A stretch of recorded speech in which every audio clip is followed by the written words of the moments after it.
Halo semua, perkenalkan nama saya Yohanes Yobeliontomo dari Grafika Komputer kelas B. Pada kesempatan kali ini saya akan mempresentasikan proyek tugas besar saya yang berkaitan dengan grafika komputer tentunya. Apa sih grafika komputer itu?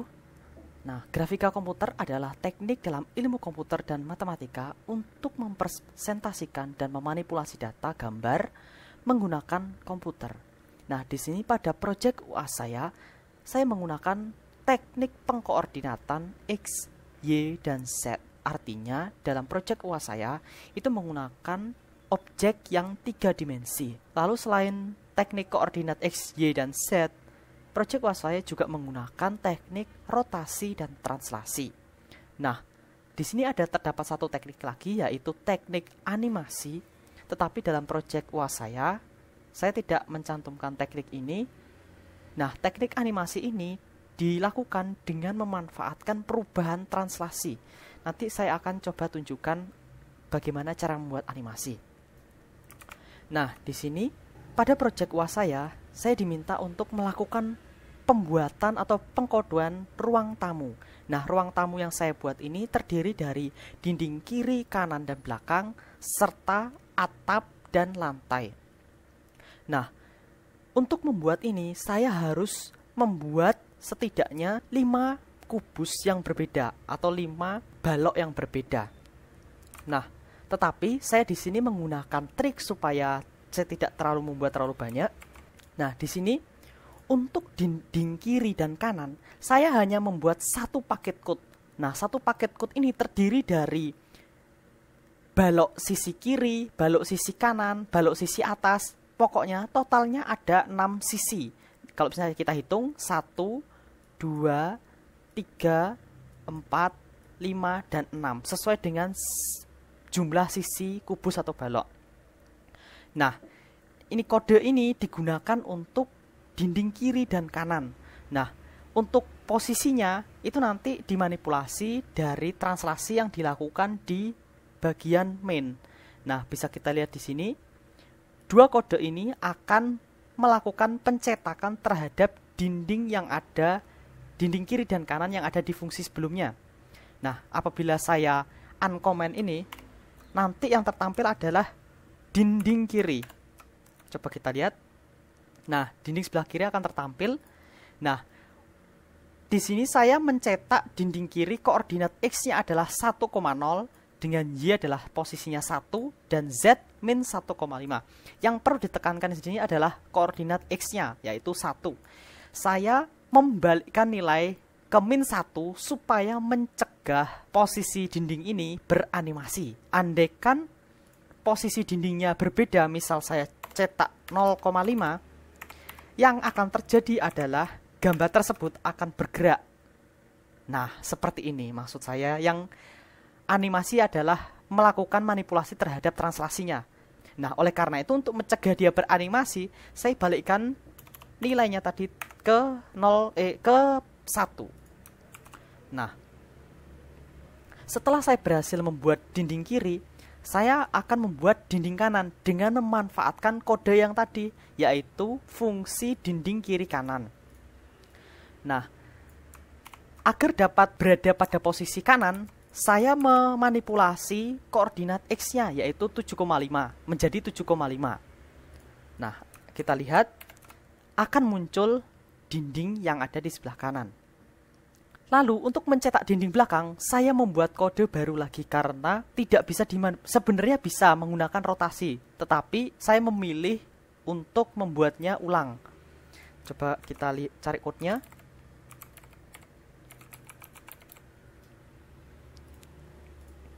Nah, dinding belakang sama seperti tadi dibuat dengan 6 sisi. Sisi yang sebelah kiri, kanan, dan sebagainya sesuai dengan jumlah sisi yang ada pada kubus ada balok. Nah, ini totalnya ada 6 paket. Paket-paket code ini itu terdiri dari sudut kanan atas, sudut kiri bawah, sudut kanan bawah. Jadi sesuai dengan bentuk persegi. Nah, setelah saya berhasil membuat paket code untuk dinding belakang, kemudian saya akan mencetaknya di main dengan fungsi seperti ini. Nah, ini. Sekarang kita coba uncomment. Apa yang akan terjadi? Nah, dia akan berhasil mencetak dinding belakang. Untuk dinding belakang, saya men-set posisinya adalah X-nya adalah 0,5, Y-nya adalah 1, sama yang perlu ditekankan di sini adalah posisi Z. Posisi Z adalah posisi maju atau mundur. Di sini saya setel min 5 dan saya balikkan nilainya menjadi 5 supaya tidak beranimasi. Nah, setelah saya berhasil membuat dinding belakang, saya selanjutnya akan membuat lantai dan atap. Saya akan jelaskan dulu lantainya. Nah, lantai ini, sebentar saya cari code-nya dulu.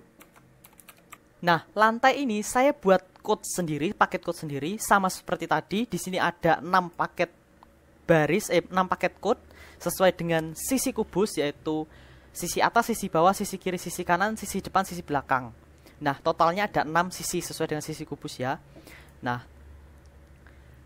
lantai ini akan dibuat dengan posisi horizontal, sehingga penempatannya pada main akan menjadi seperti ini. Nah, kita set posisi X-nya adalah 1,0, Y-nya kita set min. Yang perlu ditekankan dari lantai ini adalah posisi Y, karena lantai itu kan horizontal, jadi yang ditekankan adalah posisi atas dan bawah. Nah, kita set min 1,5, kemudian supaya tidak beranimasi kita balikkan nilainya menjadi 1,5. Sekarang kita coba uncomment. Nah, sekarang coba kita akan cetak. Hasilnya adalah seperti ini. Kita telah berhasil untuk membuat lantai. Selanjutnya adalah kita akan membuat atapnya. Nah, di sini saya supaya tidak menuliskan kode terlalu banyak, saya menggunakan trik yang sama seperti dinding kiri dan kanan. Saya hanya perlu mencetak lagi lantainya dan kemudian hanya mengubah translasi atas bawahnya. Di sini saya setel Y-nya adalah 4,5 dan dibalikkan nilainya menjadi min 4,5, sehingga nanti posisinya pasti ada di atas dari yang fungsi yang sebelumnya ini, sehingga hasil yang tercetak adalah seperti ini. Nah, kita telah berhasil membuat ruang tamu. Selanjutnya kita akan membuat pengkodean meja dan sofa. Untuk itu saya akan menjelaskan meja terlebih dahulu. Nah, untuk meja ini sedikit lebih kompleks. Saya pertama akan membuat papan mejanya terlebih dahulu. Karena papan meja adalah objek 3 dimensi sesuai dengan kubus yang memiliki 6 sisi, maka saya akan membuat 6 paket code. Yang pertama adalah sisi kiri, sisi kanan, sisi atas, sisi bawah, sisi depan, sisi belakang, supaya menjadi kubus atau balok. Nah, kemudian setelah saya membuat papannya, saya membuat kaki kiri depan meja yang berbentuk 3 dimensi pula. Lalu setelah itu saya membuat kaki kanan depan meja, dan kemudian kaki kanan belakang meja, dan kemudian kaki kiri belakang meja. Sehingga setelah itu saya akan mencetaknya di main dan kemudian akan menghasilkan gambar seperti ini. Nah, di sini saya telah berhasil membuat meja di tengah ruang tamu. Selanjutnya, saya akan membuat sofa. Nah, di sini sofanya berjumlah 3 buah. Tetapi, untuk mencegah membuat kode terlalu banyak, saya hanya membuat 1 kode sofa dan kemudian akan memanipulasinya di main dengan menggunakan translasi dan rotasi. Nah, di sini, saya pertama akan membuat dudukannya dulu. Dan kemudian, saya akan membuat lengan kirinya. Nah, lalu setelah lengan kiri akan membuat lengan kanan. Nah, setelah membuat lengan kanan, saya akan membuat sandarannya. Jadi, sofa dan meja itu memang sedikit kompleks bentuknya, karena mengkombinasikan berbagai bentuk objek 3D. Nah, setelah saya berhasil membuat 1 paket code untuk sofa, saya kemudian akan mencetaknya di main. Nah, yang pertama saya akan mencetak sofa di sebelah tengah dulu. Nah, kemudian akan kita uncomment dan akan kita lihat hasilnya adalah seperti ini. Nah, di sini bisa tampak bahwa sofa tersebut ada di tengah ketutupan meja. Nanti supaya sofa tersebut ada di sebelah kiri dan kanan, saya akan memanfaatkan translasi dan rotasi. Nah, sehingga yang didapatkan adalah seperti ini. Untuk sofa yang sebelah kiri, kita uncomment dulu dan kemudian hasilnya adalah seperti ini. Nah, bisa kita lihat hasilnya seperti ini. Dan kemudian setelah saya berhasil melakukan translasi dan rotasi dari sofa yang ada di kanan, yang ada di tengah menjadi sebelah kiri, kemudian saya akan mencetak lagi dan kemudian akan melakukan translasi dan rotasi sehingga nanti hasil akhirnya sofanya ada di sebelah kanan. Kita lihat. Kita coba uncomment dulu. Nah, hasil yang didapatkan adalah seperti ini. Setelah berhasil mencetak sofa dan meja, saya diminta untuk membuat pengkodean terhadap 2 almari. Saya di sini seperti biasa menggunakan trik supaya tidak mencetak kode terlalu banyak.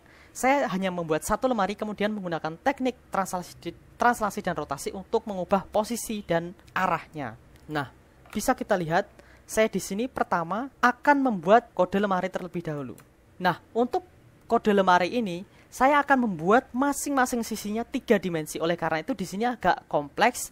Yang pertama saya akan membuat sisi kanan lemari dulu. Lalu kemudian saya akan membuat sisi kiri lemari dulu. Nah, setelah itu saya akan membuat sekat atas. Dan kemudian saya akan membuat sekat yang berada di bawah. Sehingga hasil yang didapatkan adalah seperti ini. Saya uncomment dulu di bagian mainnya. Untuk lemari sebelah kiri, itu saya beri warna coklat. Nah, apabila jadi, hasilnya adalah seperti ini. Yang ini adalah sekat atas, yang ini adalah sekat bawah. Itu. Nah, untuk membuat lemari di sebelah kanannya, saya hanya akan melakukan translasi dan kemudian rotasi supaya arahnya akan menghadap ke kiri. Nah, kita akan coba uncomment ini. Untuk lemari sebelah kanan, saya memakai warna hijau. Bisa dilihat hasilnya adalah seperti ini. Nah, setelah saya berhasil melakukan pengkodean terhadap 2 lemari, selanjutnya saya diminta untuk melakukan pengkodean pembuatan figura atau foto. Foto dengan figura. Nah, untuk pembuatan figura, saya memakai trik supaya gampang. Pertama-tama, saya akan membuat kubus dengan posisi vertikal menghadap ke depan. Nah, di sini saya membuat sisi-sisinya ada 6 sesuai dengan jumlah sisi kubus. Ini kubus murni, yaitu cuma kubusnya doang. Nanti coba kita print. Saya uncomment dulu di mainnya. Hasil akan seperti ini. Nah, itu bentuknya terlihat 2 dimensi karena sudut pandangnya dari depan, jadi kelihatannya 2 dimensi. Tetapi sebenarnya itu adalah 3 dimensi. Nah, saya tempelkan ke dinding, saya paskan ke dinding, kemudian saya baru akan menampilkan foto diri saya di atas balok itu supaya nanti bentuknya mirip seperti figura. Nah, untuk foto coba kita uncomment. Nah, apabila jadi, hasilnya akan seperti ini. Setelah hasilnya jadi, seluruh penggabungan semua objek akan terlihat seperti ini. Dan seperti yang saya tunjukkan pada pengkodean Python sebelumnya, yaitu seperti ini. Nah, dari sebuah kode pemrograman, itu ternyata kita dapat membuat sebuah objek 3D yang kompleks, seperti yang ditunjukkan pada kode-kode sebelumnya. Nah, mata kuliah ini itu mengajarkan mahasiswanya untuk membuat objek-objek tersebut dengan mempertimbangkan perhitungan dan persepsi 3D terhadap masing-masing titik yang dibuat agar tercipta sebuah objek. Nah, untuk tugas besar, saya memanfaatkan berbagai ilmu yang saya dapat di mata kuliah ini, sehingga menghasilkan sebuah ruang tamu beserta dengan peralatan dan furniturnya. Sekian presentasi dari saya berkaitan tugas besar saya. Terima kasih karena telah menyaksikan.